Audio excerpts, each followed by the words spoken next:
Merci de votre fidélité. 20h sur la télévision Futur Média. Bonsoir à toutes et à tous. Bienvenue à cette principale édition. Les titres, c'est tout de suite. Désormais publiée, la liste des navires autorisés à pêcher dans les eaux sénégalaises, soumise à l'analyse des professionnels du secteur. Pour ces derniers, c'est un grand pas vers la probité dans la gestion des ressources maritimes. De son côté, l'ONG Greenpeace salue la mesure et recommande un audit complet des navires autorisés à pêcher. Première visite officielle du chef de l'État en Côte d'Ivoire, une visite placée sous le sceau du renforcement des relations économiques entre Dakar et Abidjan. C'est l'avis de l'économiste Babacar Dieye, vous l'entendrez dans ce journal. L'asthme en progression au Sénégal. En 10 ans, le taux de prévalence est passé de 10 à 16%. Constat établi ce 7 mai dédié à la Journée mondiale de la maladie. Les raisons de son évolution décryptées au cours de cette édition. Enfin, grosse canicule prévue cette semaine. Les températures atteindront les 48 degrés dans certaines régions du pays. En cause, l'harmattan.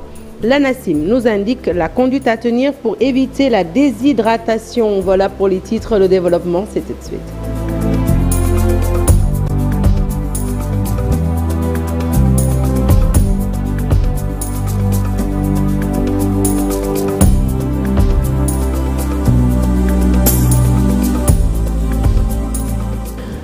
Rebonsoir à toutes et à tous. Je veux l'annoncer donc tout de suite en titre. Publication de la liste des navires autorisés à pêcher désormais au Sénégal. Un premier pas vers la transparence dans la gestion des ressources halieutiques.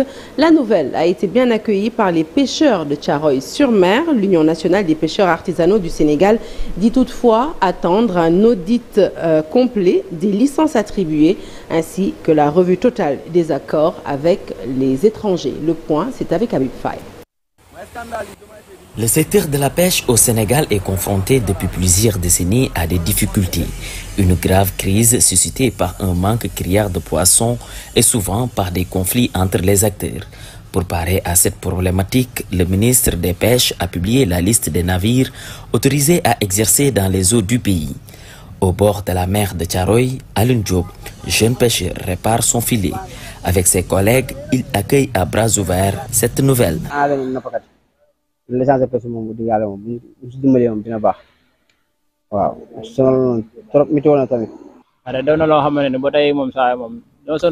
nous réjouissons de cette mesure de l'État. Ça nous facilite le travail.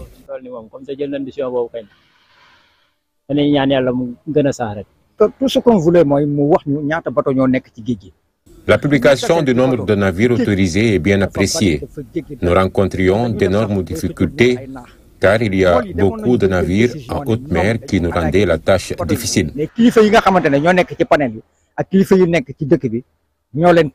Mais l'Union nationale des pêcheurs artisanaux du Sénégal reste sur sa faim.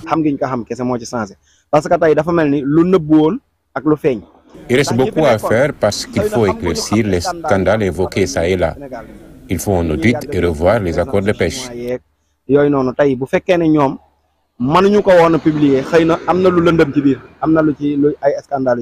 Le parc piroguier du Sénégal, publié aussi avec plus de 17 000 pirogues sur le littoral, les pêcheurs invitent l'État à revoir les accords de pêche avec l'Occident et surtout auditer le pavillon. Parce que tey jii boo xoolee liste bi nga fa gis ay turi bateau yu bari yoo xam ne ay bateau chinois lañ en plus accord de pêche Sénégal ak Union européenne bi mooy étranger yi tey Sénégal war na dépasser fu géejam étranger yi ñëw di fi nappee. C'est un point de leur revendication qui est satisfait par le gouvernement. Selon eux, des changements sont opérés dans le secteur. Toutefois, les pêcheurs restent optimistes sur les autres. Et nous restons avec ce sujet. L'ONG Greenpeace se réjouit de l'initiative. L'organisation qui milite en faveur de la préservation de l'environnement, à l'instar des professionnels du secteur, recommande aux autorités de procéder à un audit complet de la flotte étrangère. Dr Aliouba est responsable à Greenpeace Afrique. Il était l'invité de Info Matin. Je vous propose de l'écouter avec Chérif Dia. Bonne nouvelle pour la pêche au Sénégal et c'est vraiment une mesure qui est salutaire. Maintenant, ce qui reste à faire aujourd'hui, c'est que aujourd'hui donc Greenpeace encourage en fait l'État du Sénégal à auditer cette liste parce que on peut constater qu'il y a les navires dont on soupçonnait être dans la flotte sénégalaise, donc qui sont pour la plupart des navires asiatiques.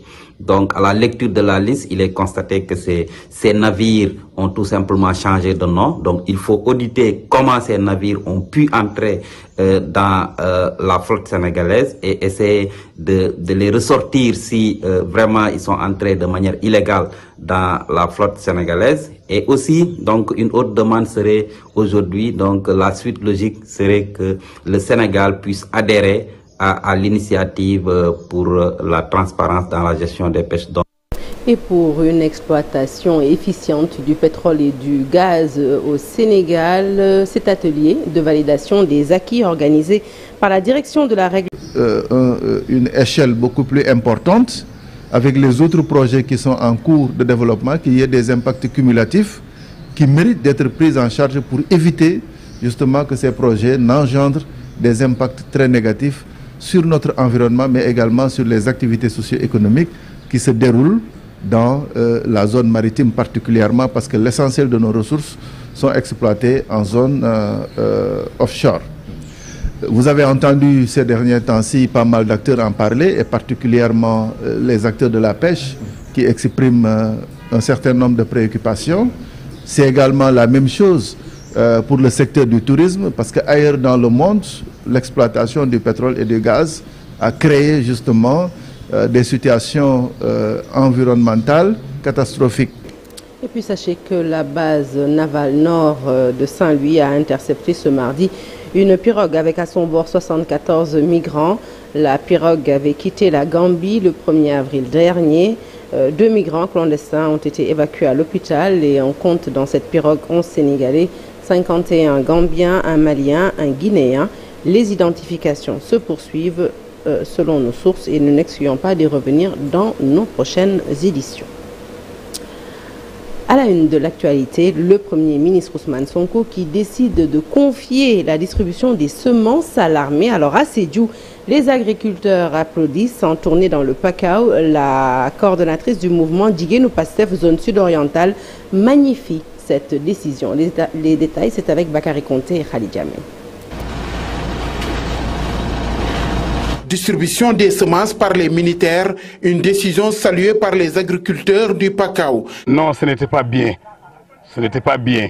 Parce que normalement, tu sais, les cultivateurs, quand tu viens pour promène de semences pour les cultivateurs, il faut appeler les cultivateurs, les dire que c'est ça qui est venu et ça c'est pour les cultivateurs. Mais si les cultivateurs ne sont pas au courant, maintenant c'est la mairie qui gère avec ses membres. Donc nous, on voit ça injuste. Augustin Zalé, grand producteur, abonde dans le même sens. J'ai vu ça que c'est une meilleure solution.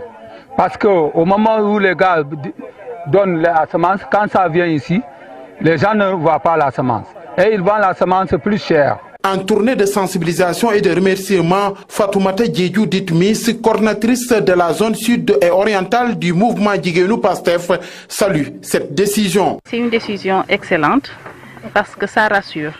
Ce qu'on avait l'habitude de voir, c'est une distribution très anarchique qui profitait à une minorité et les vrais agriculteurs n'en bénéficiaient pas.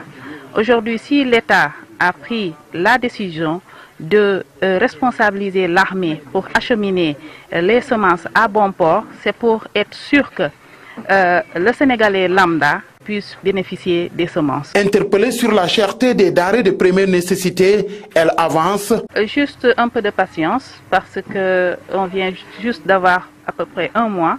Aujourd'hui, on sent l'espoir parce que les actes qui sont en train d'être posés vraiment rassurent.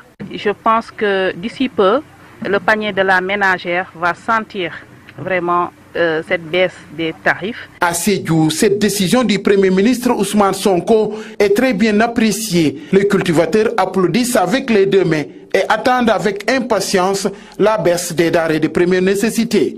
Première visite officielle du président Faye en Côte d'Ivoire. Le choix d'Abidjan n'est pas fortuit.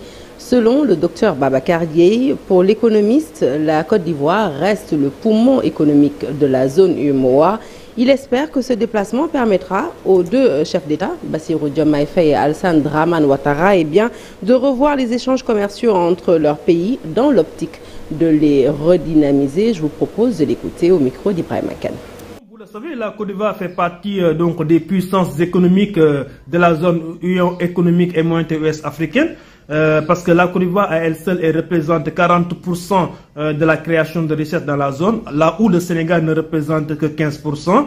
En termes d'IDH, indice de développement humain, la Côte d'Ivoire est à sa 159e place, là où le Sénégal se place à 170e place. Au niveau des échanges commerciaux, ce qu'on appelle volume des échanges commerciaux, donc en 2022, ça a été estimé à plus de 200 milliards de francs CFA. Mais pour moi, je pense que même cet échange peut être beaucoup plus dynamique dans la mesure où, au Sénégal, quand vous savez, les échanges entre le Maroc et le Mali est beaucoup plus important et beaucoup plus dynamique que l'échange qui existe entre la Côte d'Ivoire et le Sénégal. Donc, ça serait important que lors de cette visite du président Bassirou Diomaye Faye, que les deux chefs d'État puissent revenir sur les échanges commerciaux. Essayer de voir comment redynamiser ces échanges commerciaux. Parce que les deux pays peuvent vraiment taper fort si les échanges ont été redynamisés. Essayer de voir maintenant comment mettre en place des coopérations économiques sur le plan de la diplomatie économique. Ça serait vraiment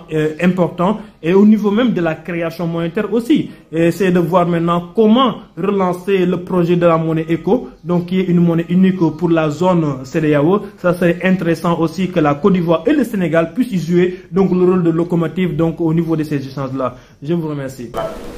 Annoncé à l'IFAN, l'Institut fondamental d'Afrique noire, Ismaïla Madior Fall, plutôt pressenti à la faculté de droit.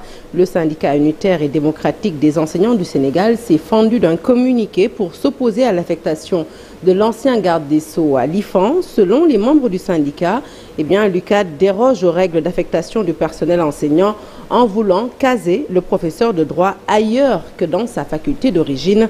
Les précisions sont de Tchernoli, il est membre du Sud-SSR et il est interrogé par Cherngone Diop. Ce qui s'est posé, c'est que nous avons été saisis par nos collègues sympathisants et militants du Sud-SSR de l'IFAN d'une information qui a été transmise lors de leur assemblée lors de l'assemblée de l'IFAN par le directeur, renvoyant à une demande de consultation qui venait du recteur concernant l'affectation de M. Ismaïla Madior Fall, professeur titulaire de droit public à l'UCAD, à l'IFAN. Suite à cette information, nos collègues nous ont saisis et les procédures n'auraient pas été respectées. Parce que normalement, si vous demandez une affectation à l'IFAN ou dans un institut de recherche, il faut faire une demande d'affectation adressée au recteur, qui transmet la demande au directeur de l'IFAN, qui lui-même transmet la demande au département concerné pour que cette assemblée de département délibère sur la question avant que l'assemblée de l'IFAN ne valide ou n'invalide cette affectation. Donc, c'est cette procédure qui doit être respectée. Ça, c'est le premier point. Le deuxième point, c'est que à l'IFAN, il n'y a pas de département de droit. Or, lorsque vous faites un projet de recherche pour être affecté à l'IFAN, il faut que votre domaine de compétence renvoie aux missions allouées à l'IFAN, aux missions que l'IFAN doit mener dans le cadre de la recherche pour le développement académique et scientifique de l'université. Et la réaction du rectorat ne s'est pas fait attendre. Dans un communiqué, le professeur Mbaye Cham, porte-parole du recteur, soutient que cette démarche entre dans le cadre normal des choses puisque prévu par les textes. Il précise d'emblée qu'Ismaïla Madior Fall, une fois de retour dans sa faculté d'origine, peut demander une affectation à l'IFAN, mais cela ne dépend pas du recteur qui ne fait qu'entériner des décisions des instances de départ et d'accueil. Selon lui, ce n'est pas le recteur qui l'affecte à l'IFAN. Pour aller à l'IFAN, son département d'origine de la faculté des sciences juridiques et politiques doit donner un avis favorable et c'est seulement après cette procédure qu'Ismaïla Madior Fall pourra intégrer l'IFAN. Ainsi, si jamais son département d'origine ne veut pas le libérer ou que le département de l'IFAN visé ne veut pas l'accueillir, le recteur ne pourra nullement l'y affecter. Des précisions donc du rectorat. Retour sur les affrontements de Ngodiba. 5 personnes sont actuellement en détention à Kaolack pour avoir dénoncé un manque d'eau et la mauvaise gestion de leur forage par la société Flexo. Face à la presse, Moussa Marigo, leur porte-parole, exige leur libération immédiate et sans condition. Leur procès étant prévu demain mercredi, eh bien, il invite le président Bassirou Diomaye Faye à réagir avant que l'irréparable ne se produise. Nous l'écoutons avec Ndea Bey et Mamgour Wilan pour les détails. En termes d'alimentation, Ngodiba alimentait le marché de Kaffrine. La population de Ngodiba a été envahie par Flexo à travers son directeur et ses éléments, sous la couverture de la gendarmerie de Kaffrine. En coupant les robinets, il y a des fuites d'eau partout. Ils disent que Ngodiba ne paye pas d'eau. Alors que si vous n'avez pas d'eau, comment vous pouvez payer l'eau? C'est impossible. Ils sont venus ici gazer la population. On a arrêté des personnes qui sont natives de Ngodiba. Ces personnes sont en détention à Kaolack. Que ces personnes, elles n'ont rien fait. Maintenant, nous demandons leur libération immédiatement et sans condition. En plus, c'est très important de relever la mauvaise gestion du forage de Ngodiba par Flexo. L'eau de Ngodiba ne servait pas seulement la population de Ngodiba. Il y a des villages environnants, comme Tissé, comme Fas Ngodiba, comme Ndjigi, Pete, Ngotou, Sikolo et autres villages. Maintenant, nous lançons un appel solennel au président de la République, son Excellence, M. Bassirou Diomaye Faye, de réagir à la situation de Ngodiba avant que le pire se reproduise encore. Parlons santé à présent. Ce 7 mai marque la journée mondiale de l'asthme au Sénégal. Le taux de prévalence qui était à 10% il y a exactement 10 ans est passé à 16%. Une évolution de la maladie aux facteurs multiples. Chez l'enfant, la courbe ne cesse également d'augmenter. À l'hôpital Albert Royer de Fann, par exemple, 30 à 50% des consultations sont des pathologies respiratoires et l'asthme y occupe une bonne partie. C'est l'affirmation du professeur Idrissa Dembaba, le chef du service pneumologie pédiatrie à l'hôpital pour enfants Albert Royer. C'est longuement entretenu avec notre équipe de reporters. Maïmouna Ndiaye et Moudou Diop, suivez leur reportage. Dans son bureau, il consulte tout âge, raison pour laquelle le chef du service pneumologie à l'hôpital pour enfants Albert Royer est doté de tout un arsenal de matériel pour diagnostiquer et traiter l'asthme, une pathologie qui gagne du terrain au Sénégal. La prévalence est autour de 10% et les dernières études que nous avons faites effectivement au niveau de la population générale, au niveau en milieu scolaire, montrent que la prévalence de l'asthme est de 10%, même si les chiffres sont en train d'augmenter. Maintenant, en milieu hospitalier, si nous comparons les données dont nous disposons actuellement par rapport aux données il y a 10 ans, on a l'impression que la prévalence qui était autour de 2% il y a 10 ans en arrière est actuellement presque à 4%. Chez l'enfant, la prévalence est à 6% en milieu scolaire, selon les récentes études. Un chiffre alarmant. Ça peut être une bronchite, les bronchiolites, mais quand même l'asthme occupe une grande partie. Et chez les enfants, ce que nous avons remarqué, de plus en plus, la maladie commence très tôt. Donc des enfants qui même à 3 mois, 4 mois, 5 mois ont déjà fait plusieurs épisodes, n'est-ce pas, de respiration sifflante. L'asthme, une pathologie aux nombreux facteurs déclencheurs. Nous avons de plus en plus de pollution. Si on parle de pollution, c'est pollution de l'air extérieur. Vous voyez, de temps en temps, nous avons des vagues de poussière. À côté de cette pollution extérieure, nous pouvons citer la pollution intérieure, liée au fait qu'on utilise beaucoup de l'encens, en fait, on allume, il y a beaucoup de produits à l'intérieur des chambres, il y a beaucoup de tapis, de moquettes, mais surtout on utilise la fumée, et cette fumée de cigarette, tout ça, ça cause de l'inflammation. Bien entendu, ça seulement, ça ne suffit pas pour aboutir à de l'asthme, parce que dans l'asthme, il y a des facteurs génétiques, n'est-ce pas, liés aux prédispositions génétiques. Dans le traitement, beaucoup de patients sont réticents aux pompes d'asthme. Y a-t-il d'autres alternatives plus efficaces, professeur? Pour nous, c'est les pompes qui soignent l'asthme. Si vous ne traitez pas votre asthme, ce qui va se passer, c'est que vous aurez des absentéismes scolaires, les performances scolaires vont diminuer et surtout c'est des enfants qui tout le temps s'absentent à l'école. Et aussi c'est des enfants qui ne pourront pas faire beaucoup d'activités physiques et c'est des enfants qui au moindre rhume, au moindre changement de climat ont des crises d'asthme. Au-delà de l'éducation thérapeutique, le chef du service pneumologie pédiatrie à l'hôpital pour enfants, Albert Royer, recommande aux malades d'éviter les vagues de poussière, la pollution extérieure et intérieure et de faire un contrôle régulier. Merci à Maïmouna Ndiaye et Modou Diop. 136e édition du pèlerinage marial de Popenguine. Des innovations en vue pour ce qui est de l'organisation de la traditionnelle marche. Eh bien, elle est confiée au doyenné cette année. Jean-Pierre Da Silva, membre du comité d'organisation du pèlerinage marial de Popenguine, nous en dit plus. Il s'exprime au micro de Chérif Tia. Le diocèse de Thiès cette année qui accueille, qui est à l'honneur par son évêque, Monseigneur André Gueye, et aussi par rapport à la marche pèlerinage aussi. Cette année, ce n'est plus au ressort du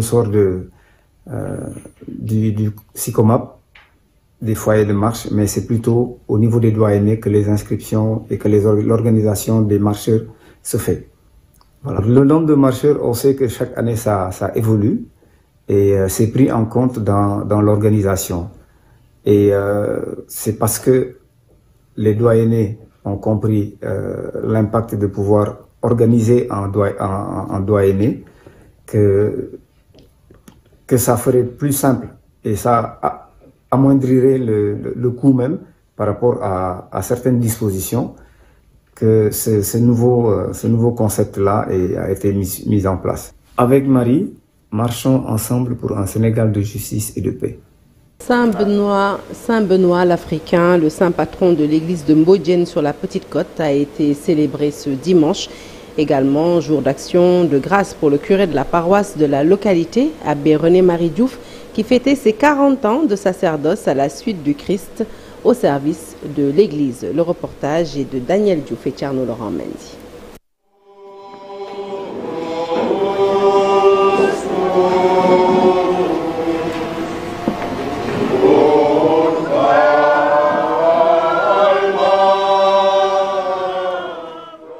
Sans doute, l'évocation de son nom sonne comme une bizarrerie dans l'esprit. Et pourtant, Saint Benoît l'Africain est le premier saint noir de l'histoire, avec la particularité d'être né de parents esclaves, la persévérance dans l'amour du Christ aidant, sa condition a radicalement changé. Saint Benoît l'Africain, le premier noir canonisé de l'histoire, singulièrement vénéré chez nous, à Mbodiène, depuis maintenant plus d'un siècle. Les parents de Benoît n'avaient pas voulu d'enfant, parce qu'ils ne voulaient pas mettre au monde un enfant qui hérite de leur condition d'esclave. Et alors, quand le patron s'est rendu compte que ces gens-là ne faisaient pas d'enfants, il s'est demandé, mais qu'est-ce qui se passe, qu'est-ce qu'il y a? Et alors, ils se sont ouverts de manière très sincère à lui, en lui faisant savoir qu'il est hors de question qu'il mette au monde un enfant à qui ils n'ont rien d'autre à lui donner comme héritage que l'esclavage. Et c'est là que ce patron-là a promis d'affranchir leur fils. De la condition d'esclave, Benoît est passé d'honorer sur les autels de l'Église. De la condition d'esclave. L'amitié de Jésus-Christ, encore une fois, je viens de vous le dire, n'a servi jamais. Elle élève. À Mbodiène, sur la Petite Côte, Saint Benoît l'Africain, éponyme de l'église locale, a été célébré ce dimanche en même temps que les 40 ans de sacerdoce de ce prêtre, abbé René-Marie Diouf, curé de la paroisse Saint Benoît l'Africain de Mbodiène. Lui aussi, passé de l'esclavage des passions à la vocation sacerdotale. Abbé René, tu ressembles physiquement et spirituellement à Saint Benoît l'Africain. Ce n'est pas seulement le teint. Et tu n'es donc certainement pas Mbodiène par hasard. Ceux qui te connaissent disent que tu as avancé sans trop de bruit et avec beaucoup de simplicité. On ne se rappelle pas avec facilité t'avoir vu en conflit inutile avec quelqu'un. Tu crées même les conditions d'une communion et d'une bonne entente avec tous. Abbé René, l'homme ballotté entre les passions et la vocation par le passé, mais finalement secouru par l'amitié du Christ. Vous avez vu le ballon tout à l'heure, vous avez vu peut-être les poissons, vous n'avez pas vu la ligne. J'avais des passions et de très grosses passions. Et j'ai été esclave de ces passions pendant très très longtemps. Et il a fallu que Jésus s'y mette avec force pour m'arracher à ces passions et pour me passionner d'autres choses.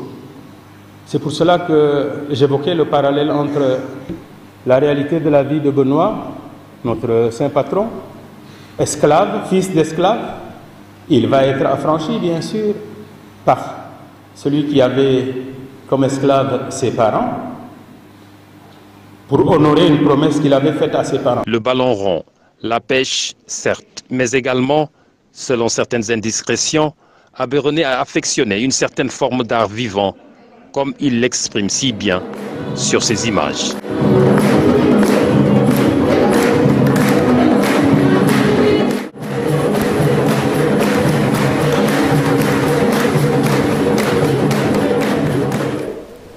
Allez, parlons littérature à présent. Bruit de détresse, c'est le titre du livre écrit par Fatou Bintou Ndiaye, élève et auteur. Dans ce recueil de poèmes, la jeune écrivaine exprime ses émotions et les expériences vécues au quotidien, l'aidant ainsi à faire face aux événements de la vie. La présentation de l'ouvrage s'est déroulée en présence d'amis, de parents et de collaborateurs. Je vous propose d'écouter l'auteur au micro d'Ababacar Camara.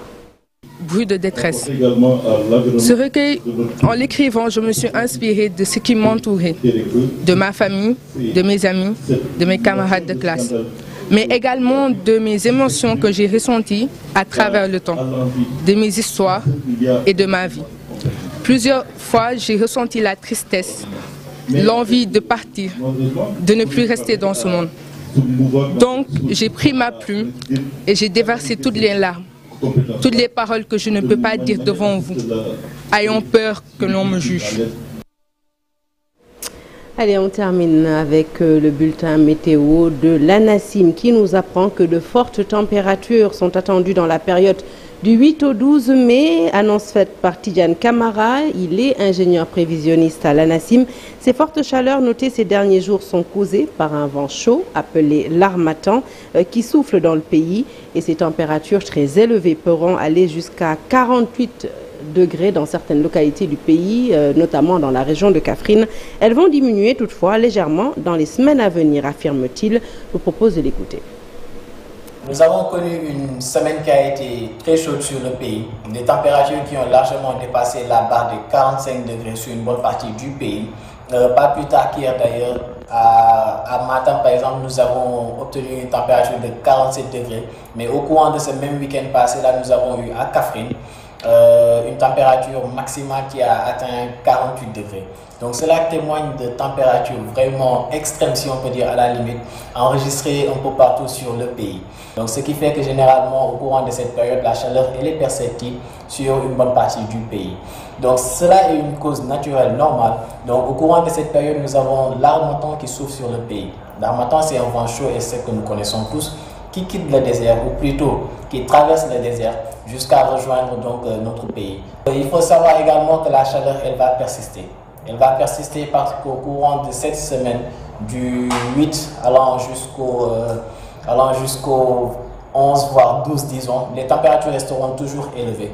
Donc la barre des 45 degrés sera atteinte par endroits sur le pays, avec toujours une forte chaleur qui va concerner les régions centre, est, mais aussi sud, et même légèrement le littoral qui est intéressé. Cependant, cela persistera uniquement jusqu'à la fin de ce week-end-ci, donc de cette semaine plutôt. Et dès la semaine prochaine, Inch'Allah, nous allons noter une légère baisse, une tendance qui sera à la baisse côté température, faisant ressentir donc aux populations un temps plutôt clément sur le pays. Fin de ce journal, merci de l'avoir suivi. L'actualité se poursuit sur toutes nos plateformes digitales. Par ces temps de canicule, veillez à boire beaucoup d'eau pour éviter la déshydratation. Si vous êtes à table, bon appétit et bonne fin de soirée en notre compagnie.